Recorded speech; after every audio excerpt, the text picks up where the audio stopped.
Seems a lot of guys going out. Another guy that's retired or may not be retired, Floyd Mayweather. How special was he to you, Eric? I mean, just in your eyes, what his career and what he was able to do in these almost 20 years, undefeated. Well, you can't take anything away from Floyd Mayweather. You can't say anything really bad about him as a fighter. He fought the very best that they put in front of him. He took them all to school, and he made them all look like children, and they're against him. And people get mad about that, but it's a fact. The guy is good at what he does. Whatever he does in his personal life is his personal life. I really could care less. But as a fighter, I think he's the best fighter of this era in the boxing world. We just interviewed him last week, and one thing he told me was he felt that nobody ever made him go in his bag of tricks or take him to another level. I mean, do you think there's anybody that could have done that or is still around? I think the closest person to make him really work that I've seen in the last 5 years or so was Miguel Cotto. I thought out of everybody else, Miguel Cotto was the only person that made him fight for 12 rounds.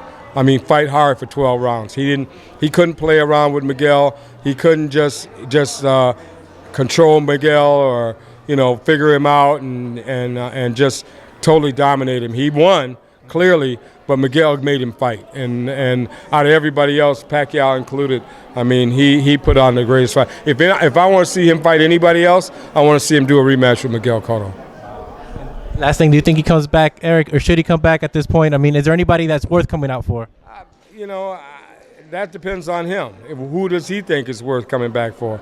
I personally don't see him retiring yet. I think there's just one more fight in him, at least one more fight, because I don't see him being content with tying Rocky Marciano with the record. I have to say that he's going to come back and surpass it. He's just too much of a competitor. He's too hungry. I mean, this guy lived boxing. I mean, I haven't seen anybody yet that trained and had this kind of regimen that Floyd Mayweather has had over the years. And so, I mean, for him to just be content to back away after just tying the record, I don't think so. I think he's going to want one more.